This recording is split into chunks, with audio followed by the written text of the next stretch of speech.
गुजरात देश के पश्चिमी तट पर बसे इस राज्य को मरुभूमि और महासागर दोनों की भेंट मिली है।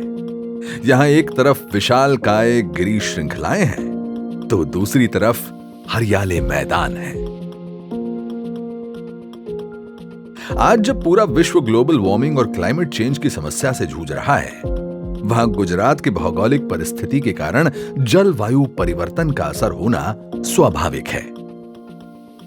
जलवायु परिवर्तन से होने वाली समस्या गुजरात में आगे चलकर विराट स्वरूप धारण करे, इससे पहले ही हमारे दूरदर्शी प्रधानमंत्री और गुजरात के तत्कालीन मुख्यमंत्री श्री नरेंद्र मोदी द्वारा 2009 में ही एक अहम कदम उठाया गया और एशिया में पहली बार गुजरात में क्लाइमेट चेंज विभाग की शुरुआत की गई।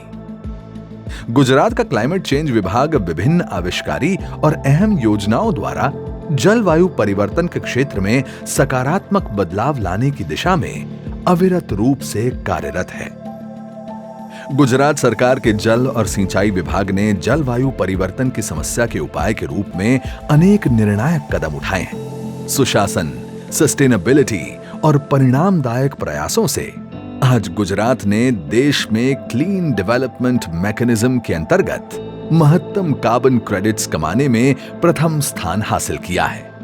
क्लाइमेट चेंज की वजह से बार बार अनावृष्टि की समस्या के समाधान रूप राज्यव्यापी जल आपूर्ति ग्रिड से राज्य के ज्यादातर गांव और टाउन्स में पानी पहुंचाया जा रहा है, जिसका सीधा अर्थ है कि कार्बन डाइऑक्साइड का उत्सर्जन घटाया गया है।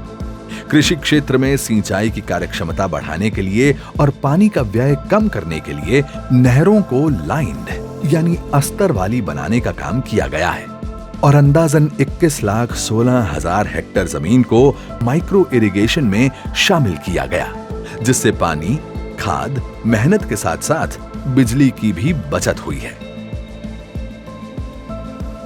सिंचाई विभाग द्वारा नदियों को जोड़ने का कार्य यानी inter basin transfer of water का कार्य हाथ पर लिया गया है, जिसमें सौनी योजना, सुजलाम सुफलाम योजना आदि जैसी योजनाएं शामिल हैं। इन योजनाओं से बाढ़ के समुद्र में बह जाने वाले पानी को जरूरत वाले क्षेत्रों को दिया जाता है। गुजरात में ऐसी कई उद्वहन योजनाएं हैं। सिंचाई योजना में सोलर पंप का भी उपयोग किया गया है। ऐसे पानी और ऊर्जा के इस जोड़ के चलते कार्बन उत्सर्जन भी बचाया गया है। जलवायु परिवर्तन में सुधार की दिशा में अन्य एक विकट समस्या है सागर जल की बढ़ रही सतह और दरिया के खारे पानी का मीठे पानी के स्रोत में एवं जमीन में घुलकर उसे भी खराब करना। इस समस्या के उपाय रूप दरिया के खारे पानी को नदियों के मीठे पानी से दूर रखने के लिए टाइडल रेगुलेटर बनाए गए हैं। इस आयोजन के अंतर्गत नदियों पर वियर स्ट्रक्चर बनाया गया है। टाइडल रेगुलेटर आयोजन से दरिया का खारा पानी नदियों में जाने से रुकता है और नदियों के आसपास की जमीन की फलद्रुपता पर भी विपरीत असर नहीं होता।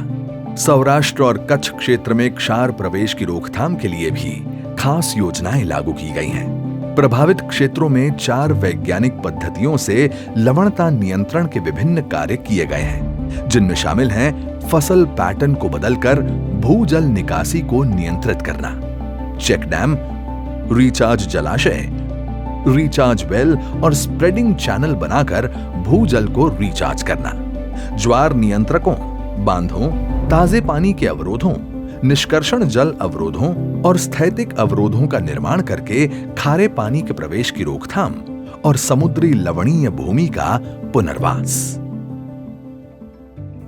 बाढ़ के पानी का संग्रह हो सके और आसानी से निकाल हो सके, इसके लिए जन भागीदारी जरूरी है। गुजरात में इसके लिए वर्ष 2018 से हर साल सुजलाम सुफलाम जल अभियान जन भागीदारी से किया जाता है, जिसमें तालाब, नदी, नहर, कांस की सफाई, डीपनिंग आदि जैसे विविध कार्य लोगों के सहयोग से किए जाते हैं। ऐसे ही अनेक आविष्कारी और परिवर्तनशील उपायों द्वारा गुजरात सरकार का क्लाइमेट चेंज विभाग एवं जल और सिंचाई विभाग जलवायु परिवर्तन की असरों को कम करने के लिए प्रयासशील है और गुजरात के लोगों के लिए सस्टेनेबल एवं प्रगतिशील भविष्य के निर्माण के लिए प्रतिबद्ध है।